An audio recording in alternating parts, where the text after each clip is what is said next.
चलिए अगला क्वेश्चन लिखिए। हम लोगों ने कल कहाँ तक कर लिया था? फिनॉल से टॉलुइन, टॉलुइन से फिनॉल, फिनॉल से टॉलुइन। ठीक, अब अगला क्वेश्चन लिखिए। बहुत अच्छा प्रश्न है। समझाइए कि आर्थोनाइट्रोफिनॉल, समझाइए कि आर्थोनाइट्रोफिनॉल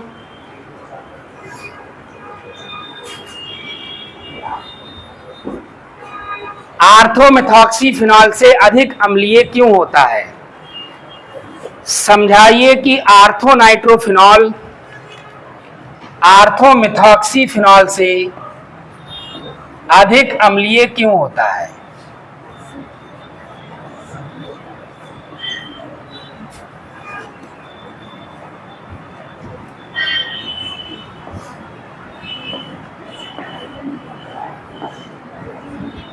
देखिए,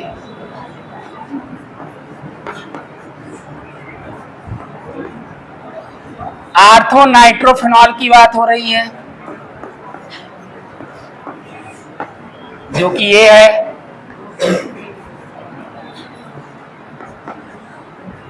ठीक, और किसकी बात हो रही है? आर्थोमेथॉक्सीफिनॉल। और कह रहे हैं आर्थो नाइट्रोफिनॉल आर्थोमेथॉक्सीफिनॉल से अधिक अम्लीय होता है, तो ऐसा क्यों है?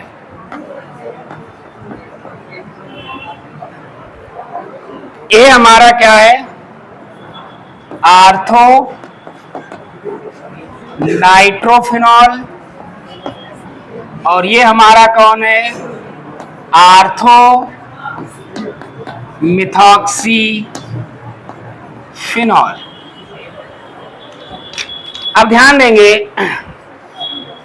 इनमें कौन ज्यादा अम्लीय होगा और कौन कम क्षारीय, इनकी अम्लीयता क्षारता पर चर्चा की जाए। तो आप ये तो जानते ही हैं, इससे संबंधित कई क्वेश्चन आते हैं। आज मैं इसी पर चर्चा करूंगा। प्रोटॉन यानी H पॉजिटिव दाता क्या कहलाते हैं? अम्ल कहलाते हैं। प्रोटॉन दाता अम्ल कहलाते हैं, यानी जो प्रोटॉन देगा वो अम्ल कहलाए, और जितनी आसानी से देगा उतना ही अच्छा अम्ल कहलाएगा। ठीक है ना? और अम्ल जो होता है उसकी अम्लीयता या क्षारता किस बात पर निर्भर करती है? कि वो प्रोटॉन आसानी से दे। लेकिन जब ये प्रोटॉन त्याग देगा, तो प्रोटॉन त्यागने से क्या प्राप्त होगा? जैसे इसने यहां से प्रोटॉन त्याग दिया तो ये बांड इधर आ जाएगा, तो ये प्रोटॉन त्याग देगा तो ऋणायन प्राप्त हो जाएगा। क्या प्राप्त होगा? ऋणायन प्राप्त होगा। अब प्रोटॉन त्यागने के बाद जो ऋणायन मिलेगा, अगर वो स्थायी होगा, या जितना ज्यादा स्थायी होगा उतना ही वो उस रूप में रहना चाहेगा। ठीक है, और उतनी आसानी से प्रोटॉन त्याग देगा। और प्रोटॉन त्यागने के बाद जो ऋणायन आपको मिलेगा वो अगर कम स्थायी है उस यौगिक से, तो वह आसानी से प्रोटॉन का त्याग नहीं करेगा। ये बात पीछे भी हम लोग पढ़ चुके हैं। भाई प्रोटॉन भी त्यागा, ऋणायन ऐसा मिला जो कम स्थायी है, तो हम क्यों त्यागेंगे प्रोटॉन? प्रोटॉन हम क्यों त्यागेंगे? अगर हमारा प्राप्त होने वाला ऋणायन त्यागने, प्रोटॉन त्यागने के बाद जो ऋणायन प्राप्त हुआ अगर वो स्थायी ही नहीं है, तो हम क्यों त्यागेंगे? तो प्रोटॉन कब त्यागेगा आसानी से? जब प्राप्त ऋणायन अधिक स्थायी होगा। यानी कुल मिलाकर के बात कहां पर आ गई? कि जो आपका अम्ल है उसकी अम्लता किस बात पर निर्भर करेगी? इस बात पर निर्भर करेगी कि प्रोटॉन त्यागने के बाद जो ऋणायन प्राप्त होगा वो कितना स्थायी होगा। वो जितना ज्यादा स्थायी होगा उतना ही वो उस रूप में जाना चाहेगा और उतनी आसानी से प्रोटॉन त्याग देगा। यानी ऋणायन के स्थायित्व पर निर्भर करेगा कि वो प्रोटॉन कितनी आसानी से त्यागेगा, और जितनी आसानी से त्यागेगा उतना ही ज्यादा अम्लीय होगा। अब हम इन दोनों पर चर्चा कर लें। दोनों पर चर्चा कर लेते हैं। यहां से प्रोटॉन त्याग देगा तो क्या हमें प्राप्त हो जाएगा? तो हमें यहां भी ऋणायन प्राप्त होगा। अब एक एक पर चर्चा किया जाए। पहले इसको डिस्कस करते हैं। आर्थो नाइट्रो, ये क्या हो गया? फिनॉक्साइड आयन हो गया ना, फिनॉक्साइड आयन। एक कौन हो गया? आर्थो नाइट्रो फिनॉक्साइड हो गया ना, ये आर्थो मिथॉक्सी फिनॉक्साइड आयन। अब देखते हैं इन आयनों में कौन ज्यादा स्थायी है। तो देखा जाए यहां पर क्या होता है, NO2 समूह इलेक्ट्रॉन आकर्षी समूह होता है, इलेक्ट्रॉनों को अपनी ओर खींचता है। तो ये इलेक्ट्रॉनों को अपनी ओर खींचेगा, तभी ये अपनी ओर खींचेगा, तभी ये अपनी ओर खींचेगा।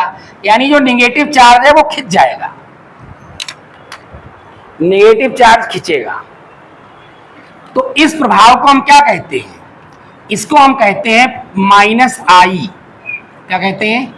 माइनस आई प्रभाव कहते हैं। तो NO2 का माइनस आई प्रभाव, भाई कोई समूह अगर इलेक्ट्रॉनों को अपनी ओर खींच रहा है तो उस पर नेगेटिव चार्ज आएगा, तो इसलिए नेगेटिव यानी माइनस आई प्रभाव कहेंगे। इंडक्टिव इफेक्ट, प्रेरणिक प्रभाव पढ़ा था आप लोगों ने 11th में? नहीं पढ़ा तो पढ़ लीजिएगा। जिसमें कोई ग्रुप, दो तरह ग्रुप हो सकते हैं, कुछ ऐसे जो इलेक्ट्रॉन को अपनी ओर खींचेंगे, कुछ ऐसे जो इलेक्ट्रॉन को पुश करेंगे, देंगे। तो एक बात और भी समझ लो, हमने अभी क्या बोला कि किसी अम्ल के ऋणायन का स्थायित्व जितना ज्यादा होगा वो उतनी ही आसानी से प्रोटॉन त्याग करके उस ऋणायन में के रूप में चला जाएगा और उतना ही ज्यादा अम्लीय होगा। लेकिन अभी स्थायित्व की तो बात ही नहीं हुई, तो अब बात उस स्थायित्व की करिए। अभी अम्लता क्षारता का नहीं, हम स्थायित्व पर चर्चा करें। इस कोई भी आयन का स्थायित्व कब ज्यादा होता है बताइए? किसी भी आयन, चाहे वो धनायन हो चाहे वो ऋणायन हो, उसका स्थायित्व किस बात पर निर्भर करता है? इस बात पर निर्भर करता है कि उसके उस पर जो धनावेश है या उस पर जो ऋणावेश है उसकी इंटेंसिटी कितनी है, यानी उसकी तीव्रता कितनी है। वो अगर प्लस बहुत तगड़ा वाला है या माइनस बहुत तगड़ा वाला, यानी आवेश ज्यादा है, तो क्या होगा? वो ज्यादा क्रियाशील हो जाएगा। अगर धनावेश ज्यादा है, धनावेश की इंटेंसिटी तीव्रता ज्यादा है, तो वह ऋणायन के प्रति ज्यादा क्रियाशील होगा, ऋणायन पर तेजी से अटैक करेगा। और अगर किसी ऋणायन पर जो ऋणावेश है उसकी इंटेंसिटी ज्यादा है, उसकी तीव्रता ज्यादा है, तो वह ऋणायन फिर धनायन पर उतनी तेजी से अटैक करेगा, यानी क्रियाशीलता बढ़ा देगा। इंटेंसिटी बढ़ेगी, धनावेश या ऋणावेश यानी कोई भी आवेश हो, आवेश की इंटेंसिटी बढ़ेगी तो उसकी क्रियाशीलता बढ़ जाएगी, और क्रियाशीलता बढ़ जाएगी तो स्थायित्व कम हो जाएगा। सिंपल सी बात है। एक बच्चा बहुत एक्टिव रह रहा है हर समय, तो वो स्थायी तो रहेगा नहीं। कई घरों में मम्मी पापा परेशान इस बात से कि ना ये दिन में लेटता है ना सोता है, दिन भर खटर पटर कुछ ना कुछ करता रहता है। और एक भोंदू टाइप का बालक है, खा लिया लेटा है, खा लिया लेटा है, कुछ कर ही नहीं मिल रहा है उसको, तो उसका स्थायित्व ज्यादा है और क्रियाशीलता कम है। और जो बालक हर समय एक्टिव है उसकी क्रियाशीलता ज्यादा है और स्थायित्व कम है। स्थायी नहीं है, वो एक जगह पे नहीं बैठेगा, अभी इधर से उधर कूदेगा, उधर से उधर कूदेगा। मेहमान आए तब भी वो ये हरकतें करता है तो डांट पड़ती है, आप लोगों की पड़ी होगी, ठीक है ना। अगर कोई बालक अपने बचपन में ज्यादा नटखट है तो ये बहुत ज्यादा परेशान होने वाली बात नहीं है, अच्छी बात होती है। कहीं ना कहीं उसका दिमाग जो है तेज है, उसका आवेश ज्यादा है, उसका आवेश ज्यादा है जो उसको स्थायी नहीं रहने दे रहा है, हर समय एक्टिव फॉर्म में रख रहा है, ठीक है। दिमाग तेज दिमाग है, उसका आवेश अधिक है।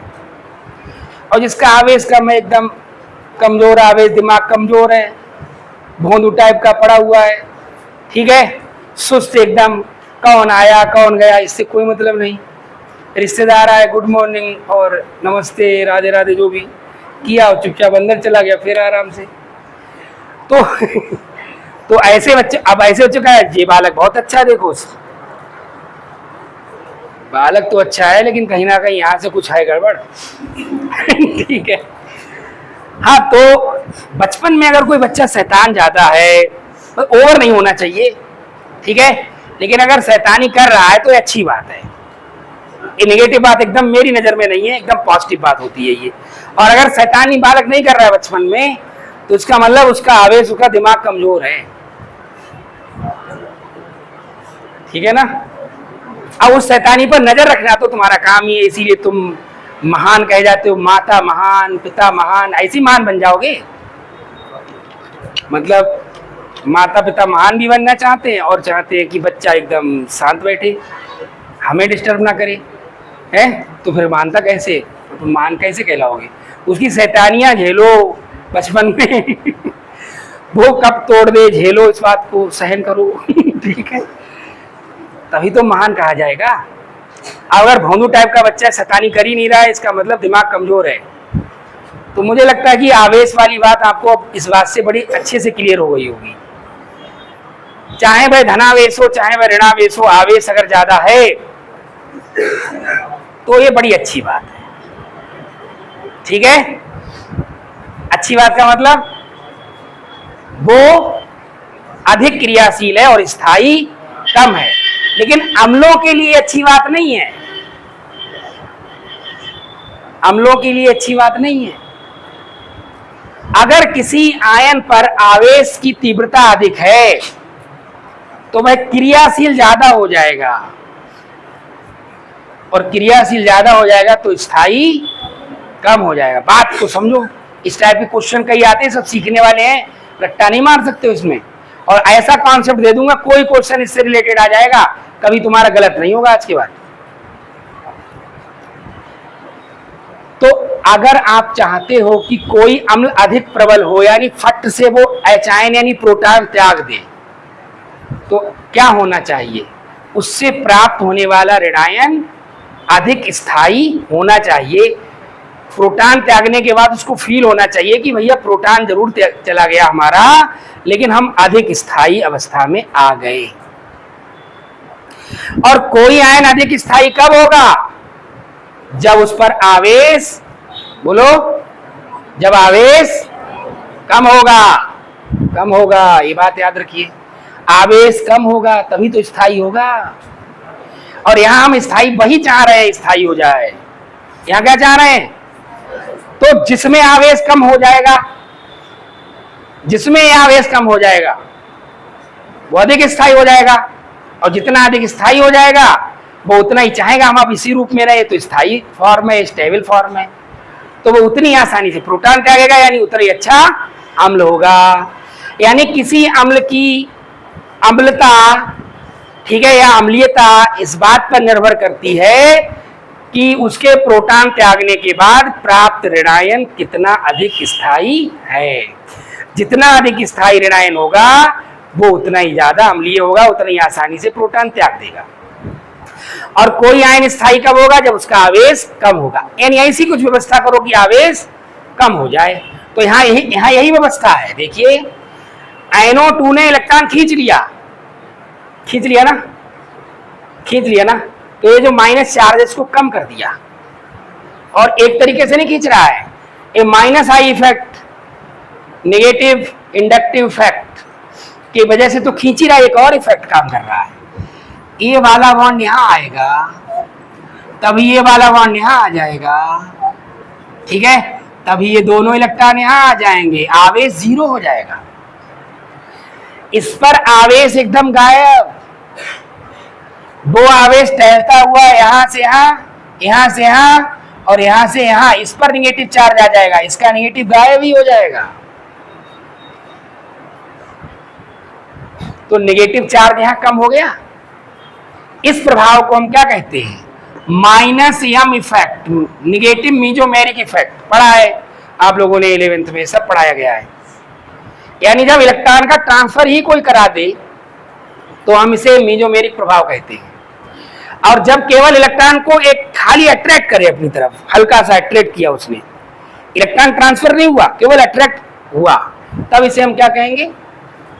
प्रेरणिक प्रभाव। और इसे कहते हैं मीजोमेरिक प्रभाव। ये प्रेरणिक प्रभाव इंडक्टिव इफेक्ट आई से प्रदर्शित करते हैं, मीजोमेरिक इफेक्ट को माइनस एम से करेंगे। तो चूंकि खींच रहा है तो नेगेटिव चार्ज आ जाएगा, इसीलिए नेगेटिव है। तो यहाँ दो दो प्रभाव हो रहे हैं, जिससे क्या हुआ?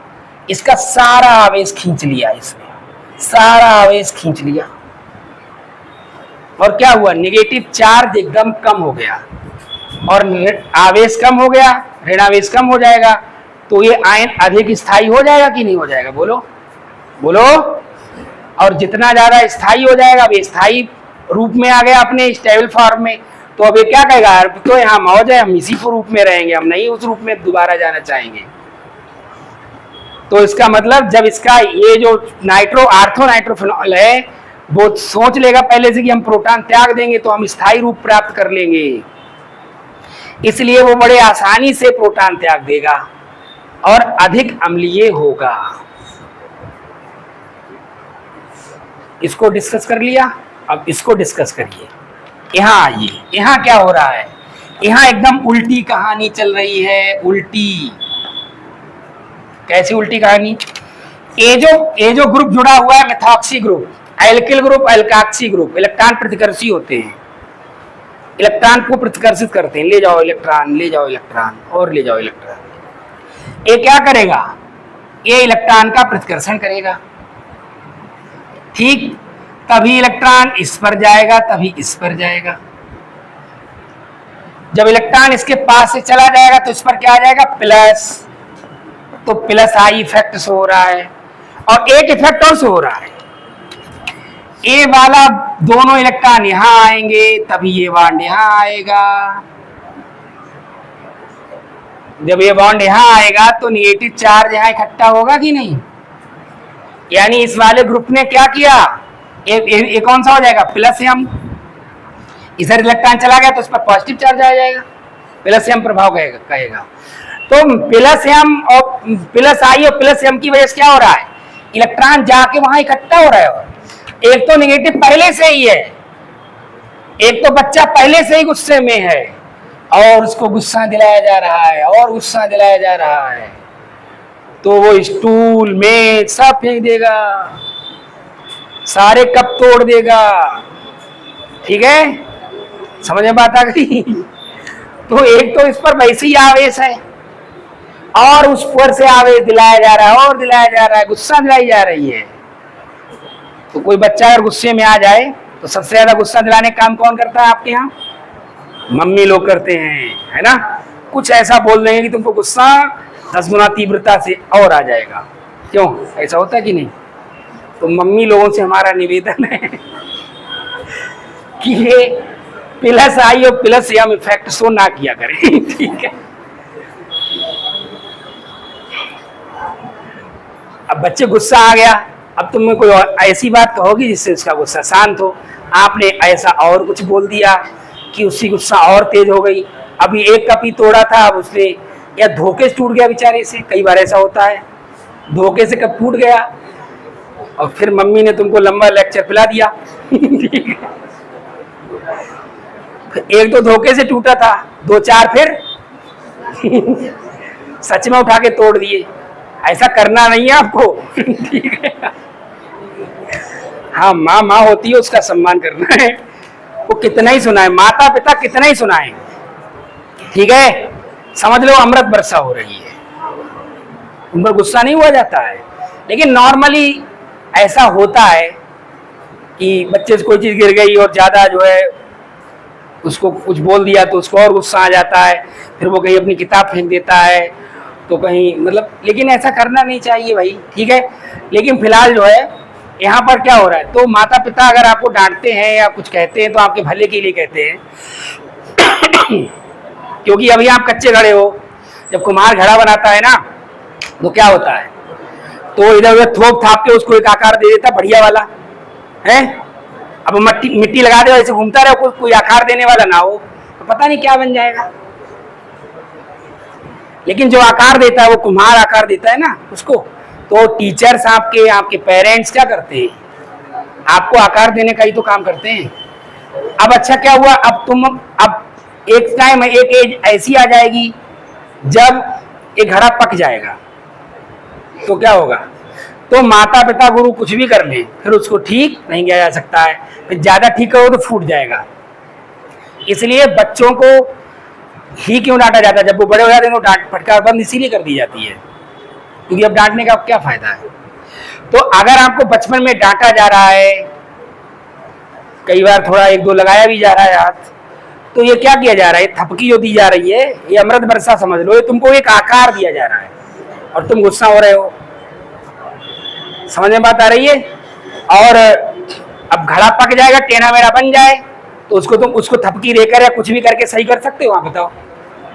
तो यही वो समय है जब माता पिता की डांट, टीचर की डांट आपको खानी चाहिए। अगर कोई टीचर तुमको नहीं डांट रहा है, माता पिता तुमको नहीं डांट रहे हैं, चिल्ला नहीं रहे हैं, कूट पीट नहीं रहे हैं, तो इसका मतलब ये घड़ा बहुत अच्छा आकार लेने वाला नहीं है।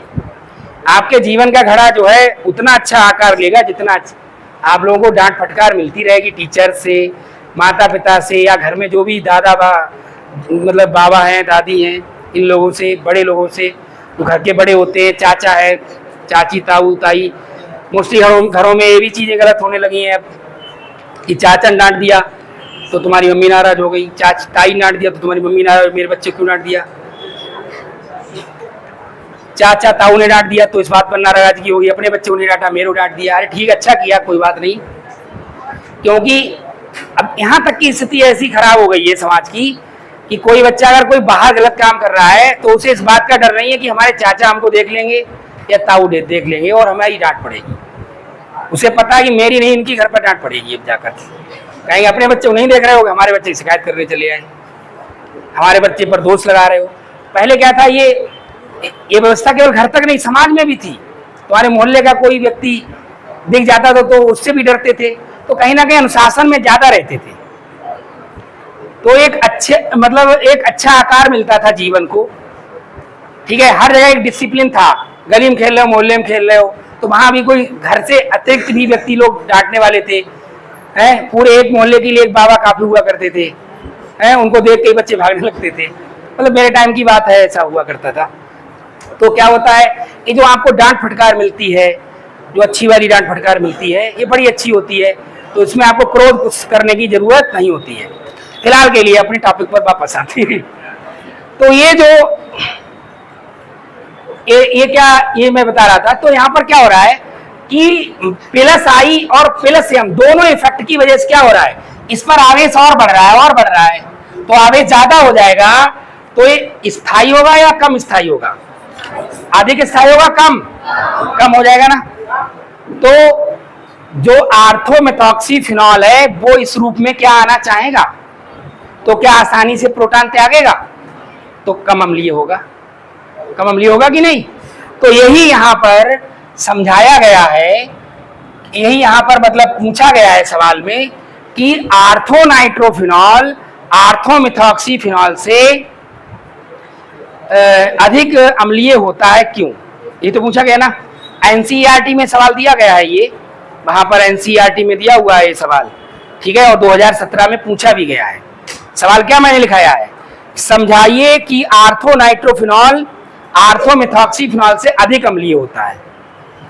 क्यों होता है? क्योंकि आर्थोनाइट्रोफिनॉल से प्राप्त होने वाला ऋणायन अधिक स्थायी है, क्योंकि उसका आवेश कम हो रहा है, NO2 ग्रुप कम कर रहा है। इसलिए आर्थोनाइट्रोफिनॉल अपने आर्थोनाइट्रोफिनॉक्साइड आयन के रूप में आना ज्यादा पसंद करता है और बड़े आसानी से प्रोटॉन त्याग देता है। ठीक है, और अधिक स्थायी और अधिक अम्लीय हो जाता है। ये क्या करता है, यहां पर क्या हो रहा है, जो हमें यहां पर जो आयन मिल रहा है आर्थोमेथॉक्सीफिनॉल से, जो हमें आर्थोमेथॉक्सीफिनॉक्साइड आयन मिल रहा है, उसमें ये जो OCH3 ग्रुप है वो क्या कर रहा है, मेथॉक्सी ग्रुप, उसके ऑक्सीजन पर इलेक्ट्रॉन डेंसिटी को और अधिक बढ़ा दे रहा है, यानी आवेश को और बढ़ाने का कार्य कर रहा है, जिससे इसके स्थायित्व को कम कर रहा है, इसकी स्टेबिलिटी कम हो रही है। समझ में बात आ गई? तो स्टेबिलिटी इसकी कैसी है, ज्यादा। किसकी कारण? माइनस आई माइनस एम के कारण। इसकी स्टेबिलिटी कम है, किसके कारण? प्लस आई प्लस एम के कारण। ठीक है, इसलिए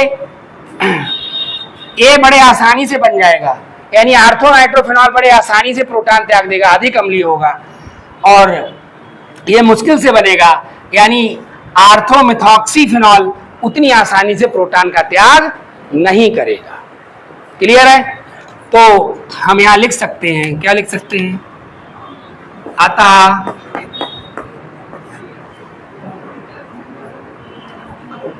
अम्लीयता का, या लैंग्वेज में लिख लीजिए, अतः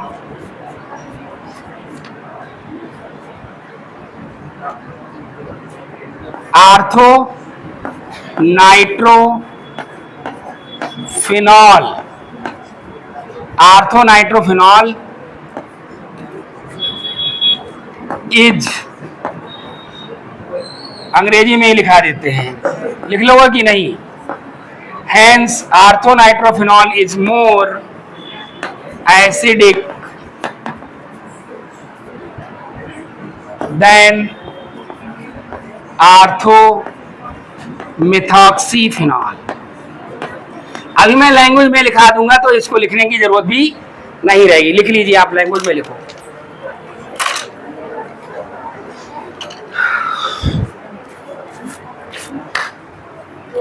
लिखो,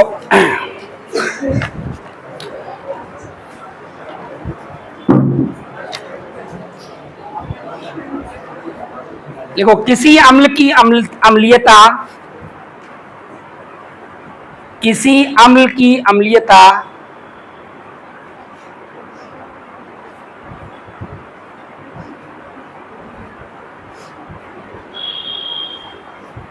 उसके प्रोटॉन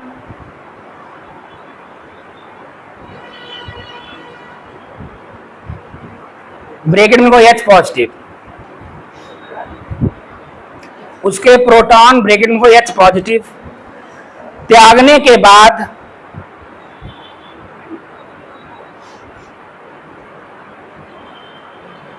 प्राप्त ऋणायन के स्थायित्व पर निर्भर करती है।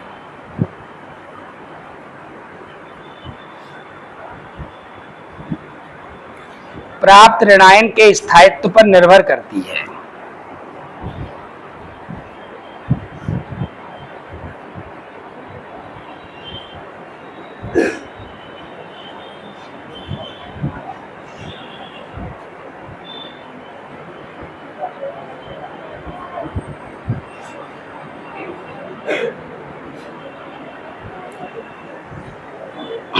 लिख लिया, स्थायित्व पर निर्भर करती है। नई लाइन से लिखो, चूंकि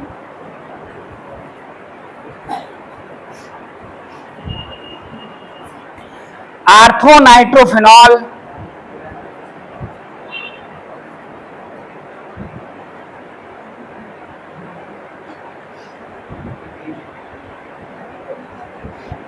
में, आर्थोनाइट्रोफिनॉल में NO2 समूह के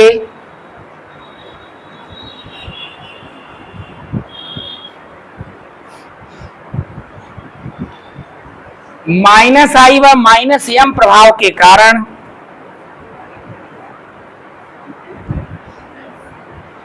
-I व -M प्रभाव के कारण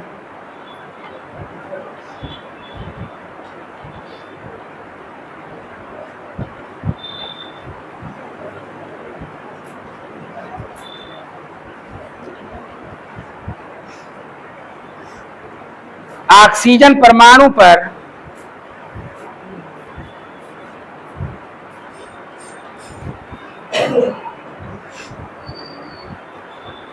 इलेक्ट्रॉनों का घनत्व घट जाता है। इलेक्ट्रॉनों का घनत्व घट जाता है।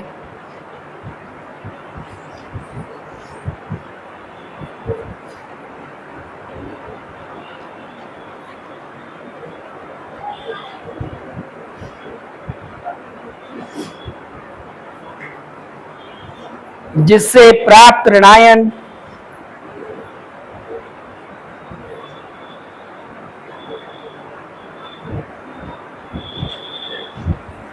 जिससे प्राप्त ऋणायन अधिक स्थायी हो जाता है।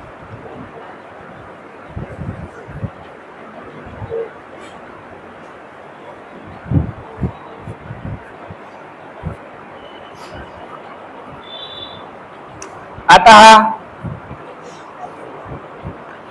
अधिक स्थायित्व प्राप्त करने के लिए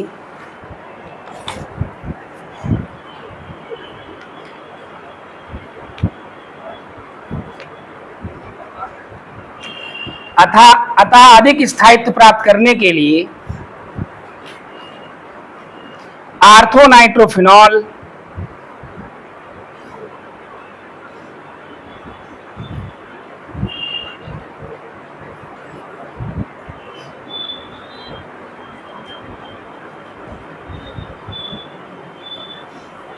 आसानी से प्रोटॉन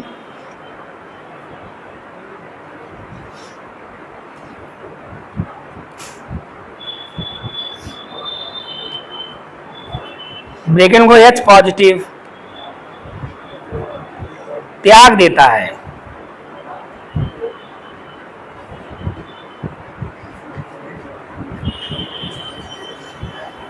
नई लाइन से लिखो, जबकि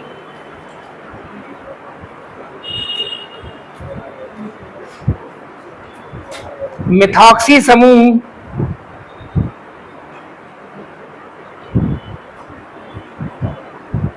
ब्रैकेट में लिखो OCH3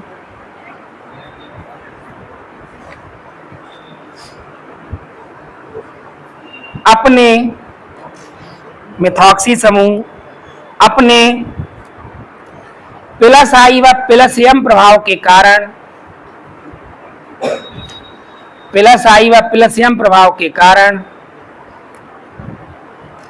प्राप्त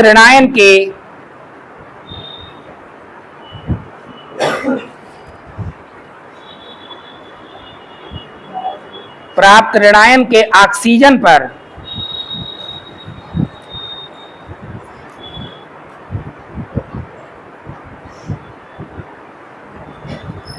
इलेक्ट्रॉनों के घनत्व को बढ़ाकर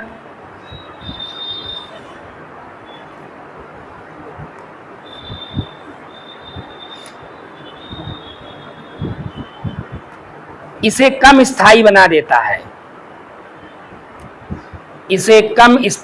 देता है।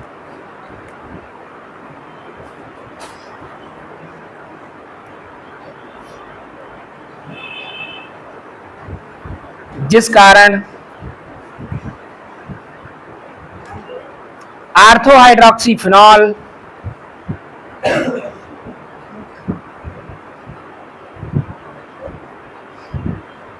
नहीं सॉरी आर्थोहाइड्रोक्सीफिनॉल कहाँ है, आर्थोमेथॉक्सीफिनॉल सॉरी, जिस कारण आर्थोमेथॉक्सीफिनॉल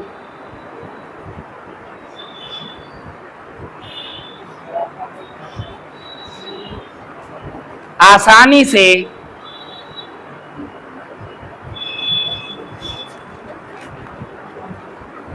प्रोटॉन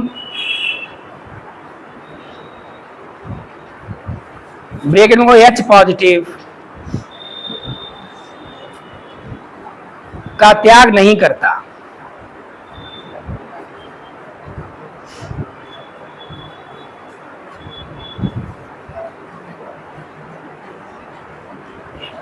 नई लाइन से लिखो, अतः स्पष्ट है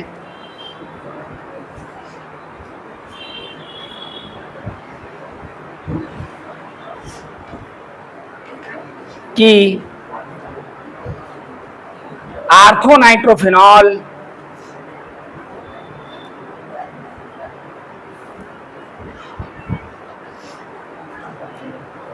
आर्थोमेथॉक्सीफिनॉल से अधिक अम्लीय होता है।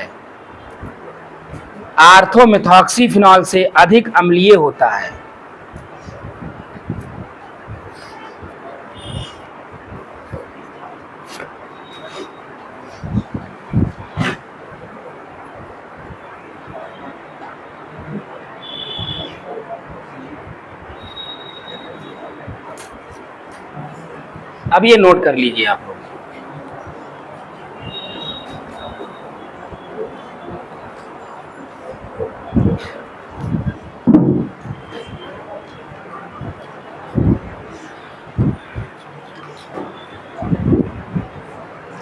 और इसके ब्रैकेट में लिख दो मोर स्टेबल,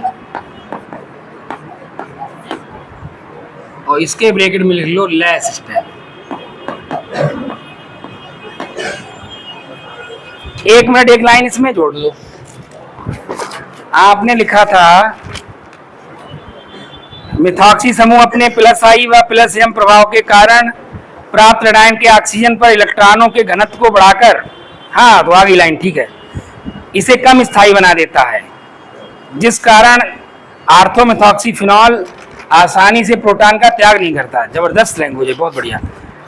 और इससे पहले कहेगा चूंकि आर्थोनाइट्रोफिनॉल में NO2 समूह के -I व -M प्रभाव के कारण ऑक्सीजन परमाणु पर इलेक्ट्रॉनों का घनत्व तो घट जाता है, जिससे प्राप्त ऋणायन, मतलब दूसरे पैरा में लैंग्वेज ज्यादा अच्छी है लेकिन वो भी ठीक है, इससे प्राप्त ऋणायन अधिक स्थायी हो जाता है। इसमें कुछ ज्यादा डिटेल में कर दिया है, अतः अधिक स्थायित्व प्राप्त करने के लिए आर्थोनाइट्रोफिनॉल आसानी से, ठीक है, ठीक ठीक, बहुत बढ़िया है। तो उसको नोट कर लीजिए, पूरा आराम से नोट करिए। इसी से रिलेटेड और भी कुछ क्वेश्चंस हैं वो कराते हैं। चलिए कुछ ऐसे ही प्रश्नों को किया जाए। लिखो, निम्न को घटती हुई अम्लीयता के क्रम में लिखिए। निम्न को घटती हुई अम्लीयता के क्रम में लिखिए।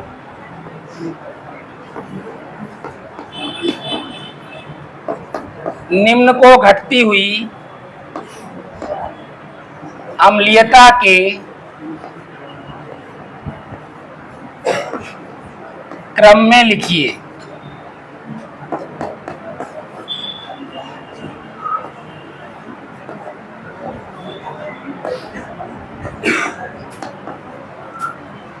ये 3 यौगिक आपके पास हैं, ठीक है, इनको डिस्कस किया जाए। अभी इन 2 का डिस्कस लगभग हो चुका है, अंतर सिर्फ इतना है, यहाँ पर पैरा पर जुड़े हुए हैं, वहां ये आर्थो पर थे, तो ज्यादा टाइम नहीं लगेगा इनमें हम लोगों को। पहले एक पर डिस्कस करते हैं।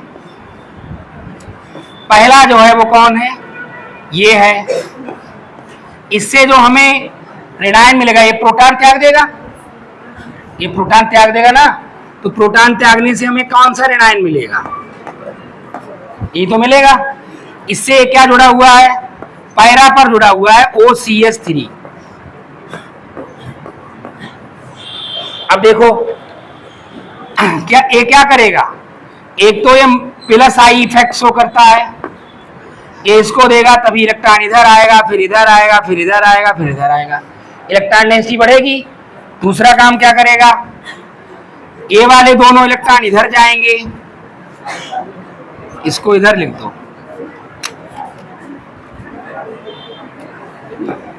ये प्लस आई शो कर रहा है, ये वाले दोनों इलेक्ट्रॉन इधर जाएंगे, तभी ये वाला इलेक्ट्रॉन इधर आएगा, तभी ये इधर आएगा, तो इलेक्ट्रॉन डेंसिटी बढ़ेगी कि नहीं।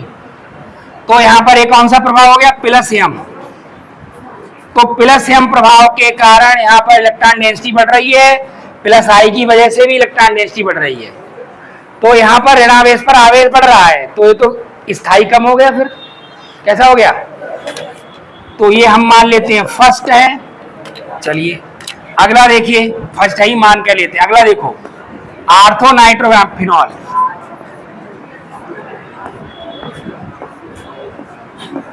इससे हमें आर्थोनाइट्रोफिनॉल से ऋणायन मिलेगा,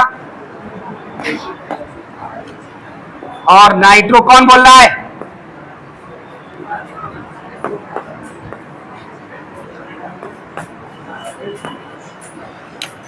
ये क्या करेगा, ये खींचेगा इलेक्ट्रॉन, तो इससे इलेक्ट्रॉन खींचेगा, यहाँ खींचेगा, फिर यहाँ खींचेगा, यहाँ खींचेगा, ये निगेटिव चार्ज कुछ कम होगा। सबसे ज्यादा कम किस बात से होगा, जब ये बांड टूटकर यहाँ आएगा, तब ये बांड यहाँ आ जाएगा, तब ये बांड यहाँ आ जाएगा, तब ये इलेक्ट्रॉन यहाँ आ जाएगा।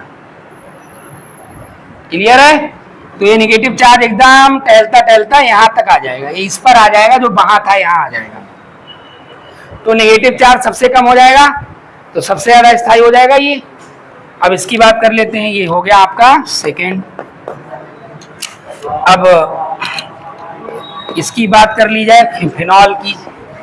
केवल फिनॉल की अगर आप बात करेंगे तो क्या होगा, ऊपर क्या है, इस पर नेगेटिव चार्ज है। अब देखो ये हमारा क्या है, थर्ड। यहां क्या हो रहा है, यहां चार्ज बढ़ रहा है, इलेक्ट्रॉन इसको दिया जा रहा है, और ले लो इलेक्ट्रॉन, और ले लो इलेक्ट्रॉन, नेगेटिव चार्ज बढ़ रहा है, और यहां नेगेटिव चार्ज को खींच लिया, और यहां ना दिया देने वाला कोई है इलेक्ट्रॉन, ना उसके इलेक्ट्रॉन को कोई लेने वाला है। ठीक है, तो ना तो यहाँ इलेक्ट्रॉन की चार्ज, यहाँ पर ऑक्सीजन की इलेक्ट्रॉन डेंसिटी को कोई बढ़ा रहा है ना कोई घटा रहा है। तो सबसे ज्यादा स्थायी ऋणायन कौन सा है, बोलिए। सबसे ज्यादा स्थायी ये वाला हो गया, क्योंकि इस पर आवेश सबसे कम होगा। तो अगर हम यहाँ पर अम्लीयता का क्रम लिखेंगे तो क्या आएगा, अम्लीयता का बढ़ता क्रम पूछा, घटता बताओ, हैं घटता, अम्लीयता का बढ़ता, एक बार में बोला करो भाई, घटता क्रम। तो अम्लीयता का घटता क्रम क्या आएगा,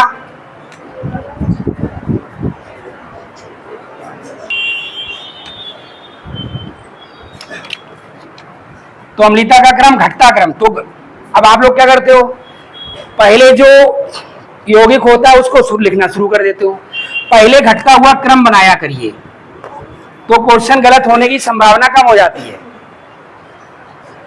अब देखो सबसे ज्यादा आवेश कम किस पर हो रहा है, इस पर, तो सबसे ज्यादा स्थायी हो गया, तो सबसे ज्यादा स्थायी हो गया, तो इसका जो यौगिक है ये बड़े आसानी से प्रोटॉन त्याग देगा, क्योंकि प्रोटॉन त्यागने से स्थायी आयन मिल रहा है। तो सबसे ज्यादा अम्लीय कौन हो जाएगा, सेकेंड। तो सबसे ज्यादा अम्लीय कौन हो गया, सेकेंड हो गया सबसे ज्यादा अम्लीय, और सबसे कम अम्लीय तो ये हो जाएगा फिर। क्यों, क्योंकि यहां तो आवेश दिया जा रहा है और दिया जा रहा है, और नेगेटिव चार्ज बढ़ता चला जा रहा है। ठीक है, तो इसका ऋणायन सबसे कम स्थायी हो जाएगा, अस्थायी की श्रेणी में पहुंच जाएगा। ठीक है, तो इसमें तो ये बिल्कुल आना नहीं चाहेगा, ये बिल्कुल पसंद नहीं करेगा हम अपना प्रोटॉन त्याग के ऐसे अस्थायी ऋणायन के रूप में जाएं, तो ये प्रोटॉन आसानी से बिल्कुल नहीं त्यागेगा। तो ये सबसे कम अम्लीय होगा। तो सबसे कम अम्लीय कौन हो गया हमारा, फर्स्ट वाला, और इसको ना कोई देने वाला है ना किसके कोई इलेक्ट्रॉन ले रहा है, तो ये कहाँ जाएगा, तो ये क्रम आपका बन गया।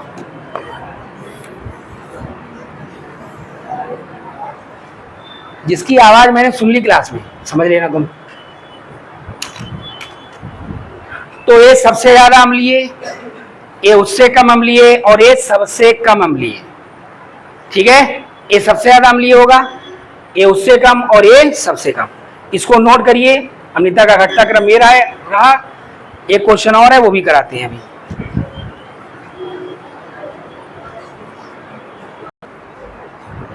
चलिए एक क्वेश्चन और कर लिया जाए, लिखिए, निम्न को अम्लीयता के बढ़ते क्रम में लिखिए, निम्न को अम्लीयता के बढ़ते क्रम में लिखिए। फर्स्ट है फिनॉल, निम्न को अम्लीयता के बढ़ते क्रम में लिखिए। फर्स्ट फिनॉल, सेकेंड आर्थोक्रिसॉल, थर्ड मेटाक्रिसॉल, और फोर्थ पैराक्रिसॉल। तो एक एक को डिस्कस किया जाए, ये चल रहा है, एक एक को डिस्कस किया जाए। देखिए पहला हमारा फिनॉल है, तो फिनॉल से हमें क्या मिलेगा, फिनॉक्साइड आयन। तो इसमें डिस्कस करने को कुछ है नहीं, ठीक, क्योंकि ना कोई इसको देने वाला है ना कोई इससे इलेक्ट्रॉन खींचने वाला है, यानी ना इलेक्ट्रॉन डोनेटिव ग्रुप है ना इलेक्ट्रॉन एक्सेप्टिंग ग्रुप है, दोनों में से कोई ग्रुप नहीं है। ये हमारा है फर्स्ट। सेकंड देखिए क्या दिया हुआ, आर्थोक्रिसॉल। क्रिसॉल कब होता है, जब बेंजीन रिंग पर एक OH हो और CH3 हो, OH और CH3 दोनों ग्रुप जब जुड़े होते हैं बेंजीन रिंग पर तो हम इसको क्रिसॉल कहते हैं। अगर आर्थो पर जुड़े हुए हैं तो आर्थो क्रिसॉल, मेटा पर जुड़े हुए तो मेटा क्रिसॉल, अगर पैरा पर हैं तो पैरा क्रिसॉल। अब देखिए यहां पर इससे जो आर्थो क्रिसॉल से मिलेगा ना तो यहां पर CH3 होगा। अब CH3 को हम इस तरह से लिख रहे हैं CH2 और AH, क्यों लिख रहे हैं बताएंगे। अब देखिए CH3 हमने अभी बताया ना मेथिल समूह और OCH3 यानी मेथॉक्सी समूह, दोनों ही इलेक्ट्रॉन प्रतिकर्षी समूह होते हैं, इलेक्ट्रॉनों को प्रतिकर्षित करते हैं। तो ये इलेक्ट्रॉन पहले बना लें, सब पहले बना लेते हैं, सब पहले चारों बना लेते हैं। इस पर निगेटिव चार्ज है, ये हो जाएगा आपका मेटा CH2 और ये H, ठीक है, ये मेटा हो जाएगा। और पैरा देखिए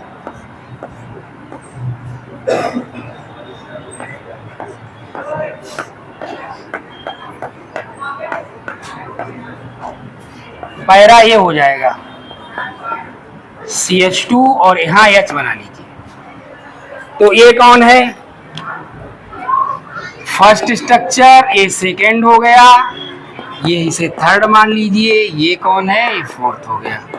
अब एक एक को डिस्कस कर लेते हैं, इसमें तो कुछ है नहीं, इसको डिस्कस करिए। CH3 मेथिल समूह इलेक्ट्रॉन प्रतिकर्षी समूह है, ये इलेक्ट्रॉन को प्रतिकर्षित करेगा तभी ये इसको प्रतिकर्षित करेगा, ये करेगा तो डेंसिटी बढ़ा रहा है। कौन सा इफेक्ट शो कर रहे हैं ये, प्लस आई। तो पहले आइए इफेक्ट देख लेते हैं। यहाँ भी ऐसे ही हो रहा है, इलेक्ट्रॉन देगा, ये इसको देगा, ये इसको देगा, ये इसको देगा, इलेक्ट्रॉन डेंसिटी बढ़ाएगा, प्लस आई शो करेगा। यहाँ भी ऐसे ही होगा, ये इसको देगा, ये इसको देगा, ये इसको देगा, ये इसको देगा, ये इसको देगा, ये इलेक्ट्रॉन वहां तक जाएगा तो ये क्या हो जाएगा, ये भी कौन सा शो कर रहा है, प्लस आई कर रहा है। लेकिन एक इफेक्ट यहाँ पर और शो करेगा, प्लस आई प्लस आई, ये तीनों शो कर रहे हैं, यानी इलेक्ट्रॉन दे रहे हैं तीनों को, तीनों ऑक्सीजन की तरफ जा रहे हैं। तो एक बात तो साफ हो गई, सबसे ज्यादा अम्लीय हमारा फिनॉल होगा। क्यों भाई, क्योंकि फिनॉल को अगर फिनॉल के आवेश को कोई कम करने वाला अगर ग्रुप नहीं है यहाँ पर तो बढ़ाने वाला भी नहीं है, इनमें सब बढ़ाने वाले हैं, तो इनका स्थायित्व इससे कम नहीं हो जाएगा, तो ये अधिक स्थायी होगा इन तीनों से, इन बचे हुए तीनों से ये अधिक स्थायी हो जाएगा ना। तो सबसे ज्यादा अम्लीय तो फिनॉल ही हो गया। तो अगर हम यहां पर